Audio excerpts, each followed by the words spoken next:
Cukup panjang hadisnya. Atani Jibril, telah datang kepada saya malaikat Jibril, faqala, lalu dia mengatakan, innallaha, sesungguhnya Allah, ya'muruka, menyuruh engkau, an tuqri'a, supaya membacakan ummataka, kepada umatmu, Al-Qur'an ala harfin, atas satu huruf. Fakultu, maka saya mengatakan, as'alullaha, saya minta kepada Allah, mu'afatahu, sejahteranya, wa maghfiratahu, dan ampunannya. Fa inna ummati, karena sesungguhnya umatku, la tutiku dzalik, tidak mampu terhadap hal itu. Tsumma atani tsaniyata, kemudian Jibril datang kepada saya yang kedua, lalu dia mengatakan sama, ya, sesungguhnya Allah memerintahkan kamu untuk membacakan kepada umatmu Al-Qur'an ini ala harfain, dengan dua huruf. Maka saya mengatakan, aku minta kepada Allah muafahnya dan ampunannya, sesungguhnya umatku tidak mampu hal itu. Kemudian Jibril datang kepada saya yang ketiga kali, lalu dia mengatakan, sesungguhnya Allah menyuruh kamu untuk membacakan kepada umatmu Al-Qur'an dengan 3 huruf. Maka saya mengatakan, saya minta kepada Allah sejahteranya dan ampunannya, sungguh umatku tidak mampu hal itu. Tsumma ja'ani rabi'ah, kemudian datang kepada saya yang keempat, ini yang terakhir, jadi sampai 4 kali. Lalu dia mengatakan, sesungguhnya Allah Azza wa Jalla menyuruh kamu untuk membacakan kepada umatmu Al-Qur'an ini ala sab'ati ahruf, dengan 7 huruf. Fa ayyuma harfin, maka manapun huruf, qara'u alaih, yang mereka membaca dengannya, faqad asabu, maka sungguh telah tepat, maksudnya sudah benar bacaannya. Hadis riwayat Imam Muslim dan yang lain-lain. Apa maksudnya? Al-Qur'an dibaca dengan 7 huruf. Kata-kata 7 huruf ini diperselisihkan oleh para ulama sampai ada belasan pendapat. Apa makna 7 huruf? Dari belasan pendapat ini, pendapat yang terkenal paling kuat insya Allah, bahwa 7 huruf maksudnya 7 logat. Orang Arab itu kan beberapa kabilah. Nah, masing-masing kabilahnya berbeda-beda logatnya. Contohnya misalnya, kalau sebagian logat mengatakan tabayyanu, maka sebagian logat mengatakan tatsabbatu, tapi maknanya sama, ya. Tabayyunlah, tasabbutlah. Kalau kita orang Jawa misalnya dengan orang Jawa Timur dengan Jawa Tengah, bahasanya juga bisa beda, ya. Kita mengatakan riwariwi, atau orang Jawa Timur mengatakan riwariwi, kita mengatakan wirawiri, tapi maknanya sama. Nah, itu contoh logat. Maka dalam bahasa Arab ada juga perbedaan logat dari sisi fathah misalnya. Ada yang membaca fathah murni A, ada yang membaca fathah miring E, ada yang membaca fathah di antara keduanya E. Nah, 3 logat. Ini contoh dari sab'ati ahruf. Nah, maka sab'ati ahruf ini bukan 7 qiraat yang mutawatirah yang terkenal, itu bukan. Karena qiraah yang mutawatirah yang sumbernya dari Nabi sampai sekarang sudah ditemukan itu ada 10 qiraah mutawatirah. Sehingga kalau qiraah mutawatirah itu untuk memaknai hadis ini 7 huruf, ini tidak tepat, karena ternyata qiraah yang diajarkan oleh Nabi yang sampai kepada kita sekarang ini ada 10 qiraah yang mutawatirah. Nah, sekarang apa maksud Nabi? Manapun dari huruf itu yang mereka baca maka sudah benar. Maksudnya kita bebas membaca Al-Qur'an dengan qiraah-qiraah manapun juga yang sumbernya dari Rasulullah sallallahu alaihi wasallam. Karena sudah termasuk dari 7 huruf yang diizinkan ini tadi. Misalnya yang saya sebutkan tadi, ya. Ya ayyuhalladzina amanu in ja'akum fasikum binaba'in fatatsabbatu. Kita lihat di dalam Al-Qur'an tulisannya fatabayyanu, tapi ternyata dari Nabi juga diajarkan bacaan fatatsabbatu. Maka bebas milih. Kita boleh baca tabayyanu, boleh baca tatsabbatu, bebas. Sehingga mushaf-mushaf Al-Quran yang tersebar di tengah-tengah kita itu tidak harus kita membacanya sesuai tulisannya, tidak harus. Yang penting kita tahu bahwasanya ini boleh dibaca dengan bacaan yang berbeda. Harus punya ilmu di sini, tidak bisa dibuat sendiri-sendiri.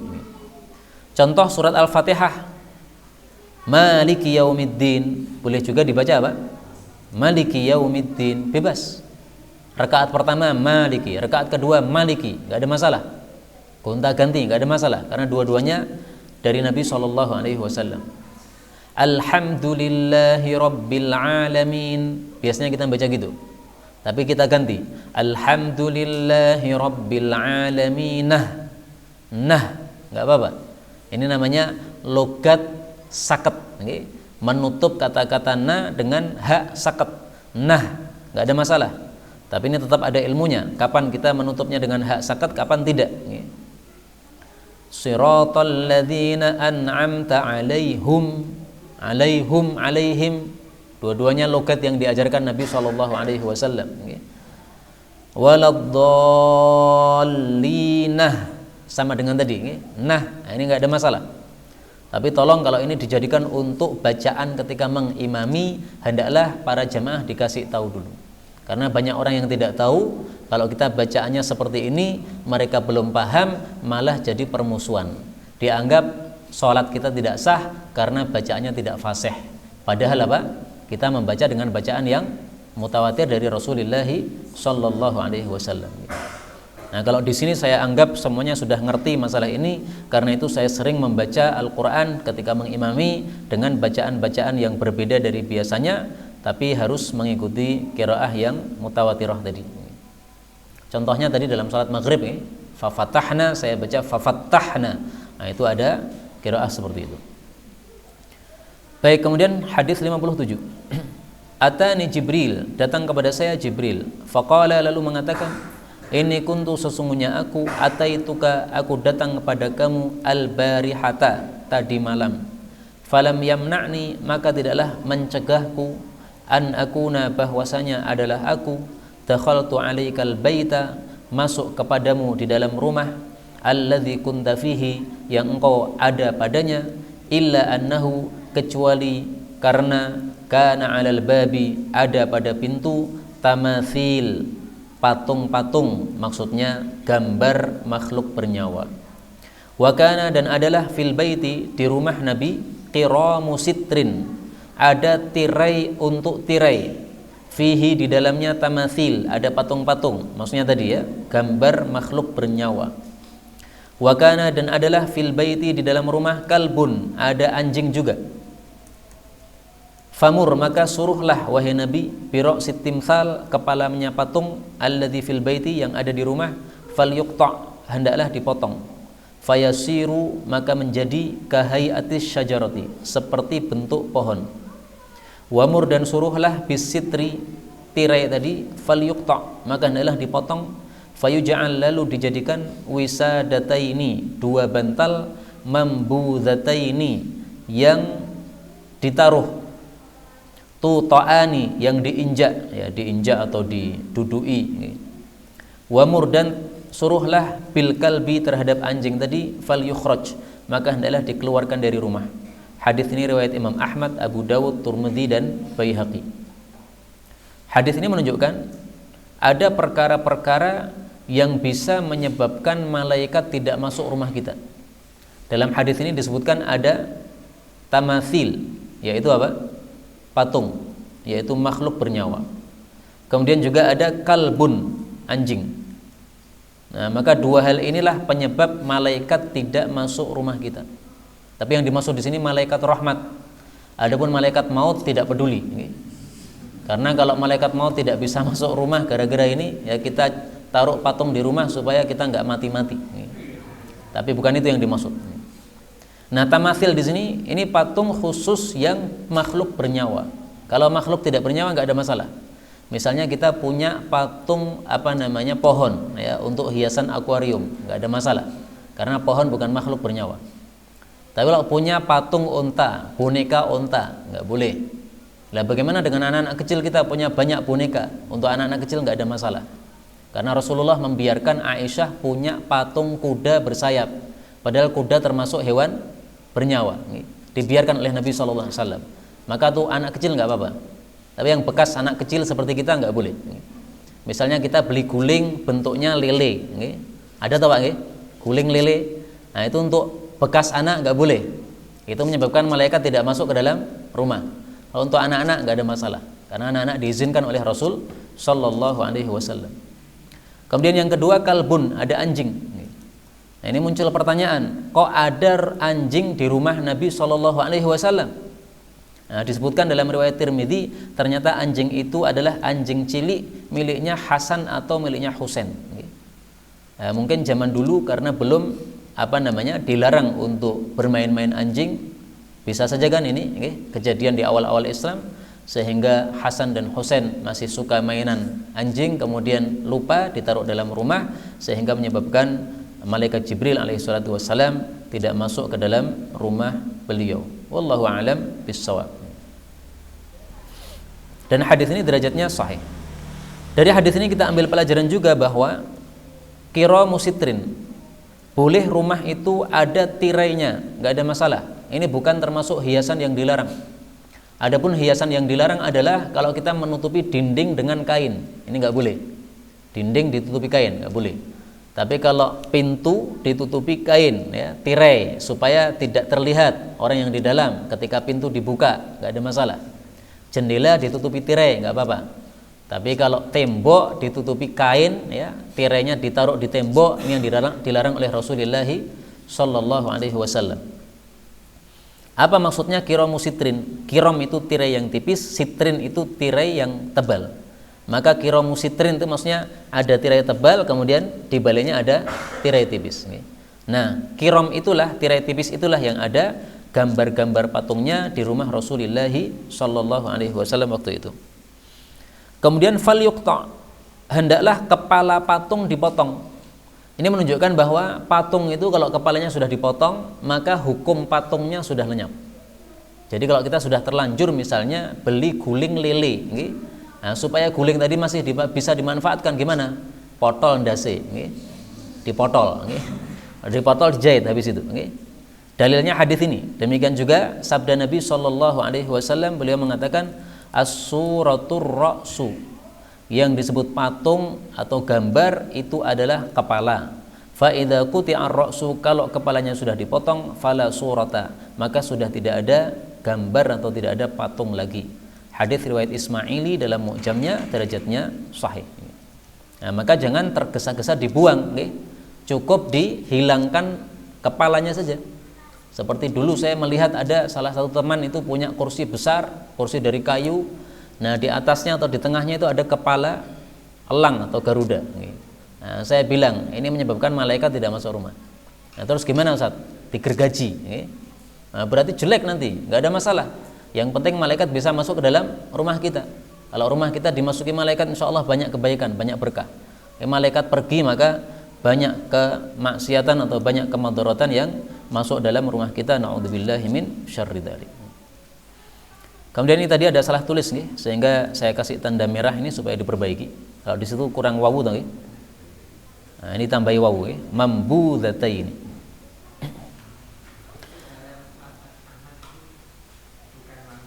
Pripun? Lafalnya pripun? Oh, mumbadzatain, nggih. Kalau begitu enggak salah, nggih. Berarti ada 3 lafal. Jazakumullahu khairan.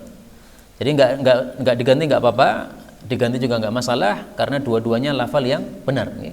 Kalau tanpa wawu maka bacaannya mumbadzatain. Sudah dilihat nggak Ustaz? Kalau dalam riwayat Tirmidzi beda lagi. Riwayat Tirmidzi menyebutkan muntabadzataini. Tapi saya tambahkan di sini, Wali Ahmad munbadzataini. Meskipun nanti akan saya lihat lagi, tapi saya terima apa yang sampaikan oleh beliau. Insya Allah benar, karena memang secara makna tidak ada masalah.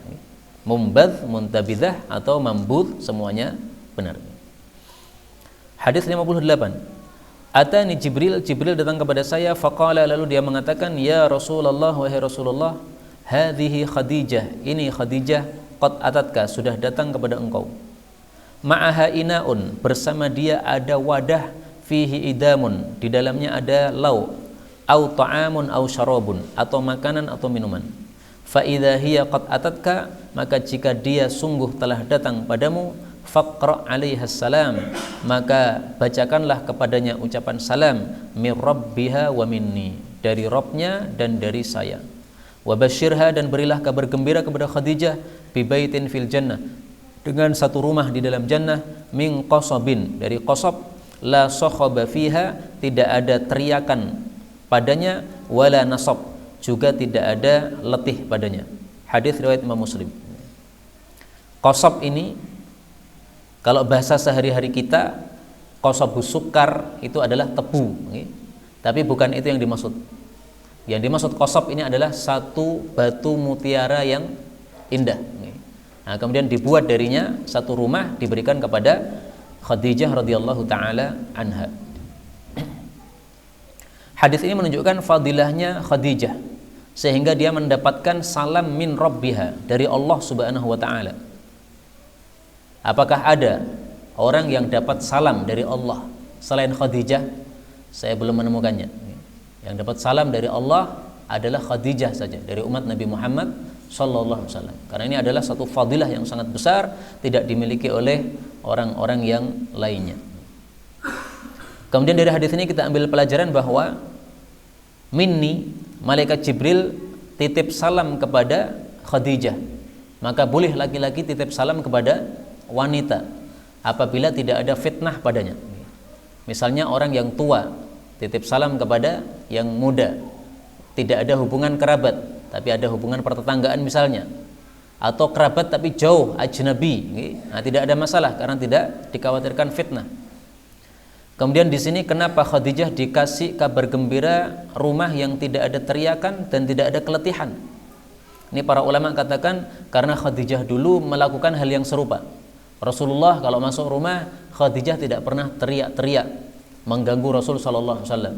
Selalunya Khadijah kalau ngomong kepada Nabi, omongan yang enak, tidak mengganggu suaminya dengan teriakan-teriakan, tidak memarahi suaminya, tidak menjerit-jerit di depan suaminya. Karena apa? Bisa menyakiti hati suaminya. Demikian juga nasab, tidak pernah melelahkan Rasul sallallahu alaihi wasallam. Justru malah sebaliknya. Rasulullah ketakutan karena ketemu dengan malaikat Jibril, kemudian diberi selimut oleh Khadijah, dihibur oleh Khadijah, ditenangkan oleh Khadijah, yang menyebabkan bahwa Khadijah dapat balasan seperti ini. Karena itu bisa jadi juga kalau ibu-ibu melakukan hal yang serupa akan mendapatkan balasan yang yang serupa juga. Sikap kepada suami yang baik maka akan diberi pahala yang seperti itu juga nanti di akhirat oleh Allah Subhanahu wa taala. Hadis 59. Atani Jibril, Jibril datang kepada saya, faqala, lalu mengatakan, ya Muhammad, wahai Muhammad, ishtakaita, apakah kamu sakit? Qultu na'am, aku mengatakan iya.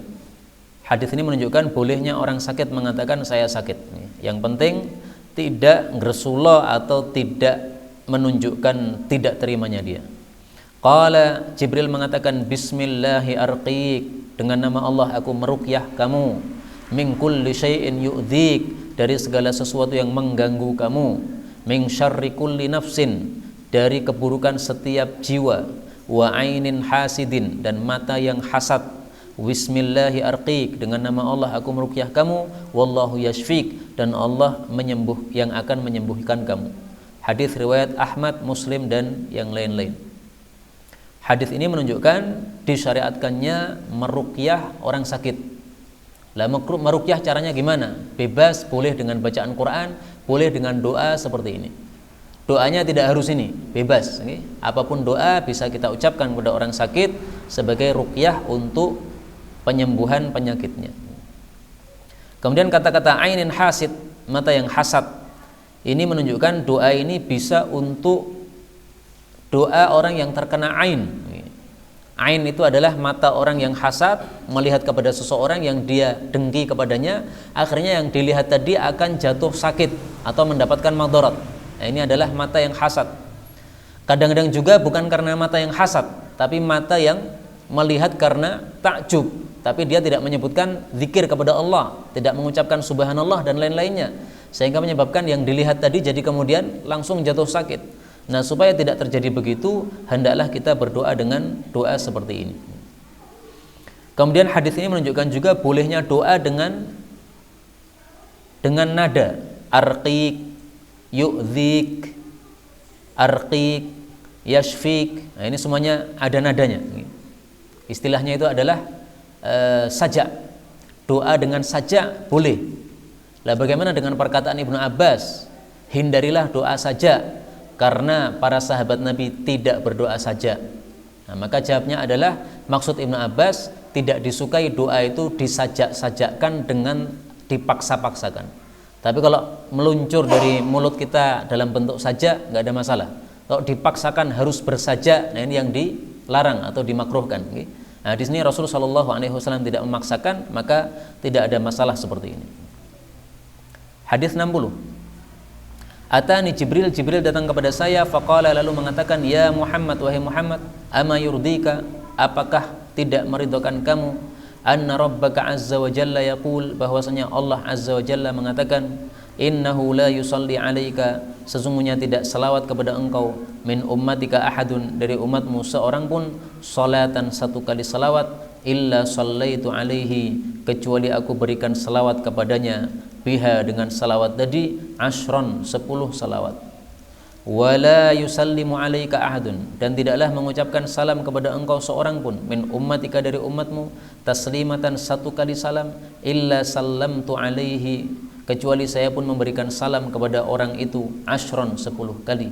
Fakultu, maka aku menjawab, bala ay rabbi, betul wahai Rabbku, saya puas, saya ridho. Hadis diriwayatkan oleh Imam Ahmad dan yang lain-lainnya. Hadis ini menunjukkan disyariatkannya mengucapkan salawat dan salam kepada Rasulullah Sallallahu Alaihi Wasallam, dan itu sudah disebutkan oleh Allah di dalam Al-Quran pada surah Al-Ahzab. Innallaha wa malaikatahu yusalluna 'alan nabi, ayat 56. Sesungguhnya Allah dan malaikatnya salawat kepada Nabi, ya ayyuhalladzina amanu sallu alaihi wa sallimu taslima, salawat dan salam.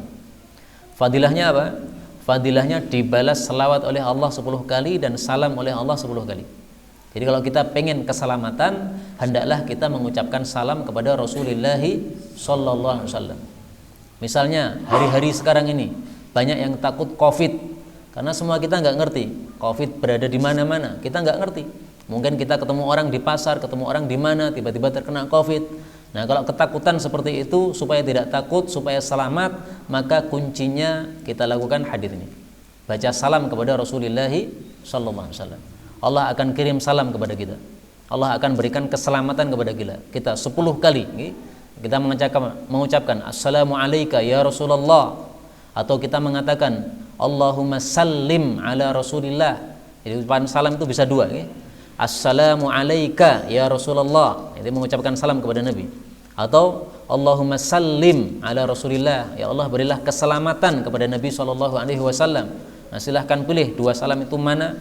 Demikian juga salawat, bisa juga as-salatu alayka ya Rasulullah, atau kita mengucapkan Allahumma salli ala Muhammad, atau salawat salam digabung, Allahumma salli wa sallim wa barik ala Muhammad.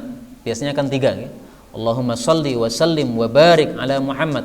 Ini kita sudah membaca salawat, membaca salam, dan membaca doa keberkahan untuk Rasul sallallahu alaihi wasallam. Allah akan balas 10 kali. Nah, karena itu hari-hari seperti ini marilah kita banyak membaca salawat dan salam kepada Rasul sallallahu alaihi wasallam, supaya kita dilimpahi salawat oleh Allah dan dilimpahi salam atau keselamatan oleh Allah Subhanahu wa taala. Wallahu taala alam bissawab. Inilah yang dapat kita baca pada malam hari ini. Sudah 1 jam saya bicara, kita cukupkan sampai di sini. Adapun kalau ada pembahasan dipersilahkan. Monggo Pak. Fadhal.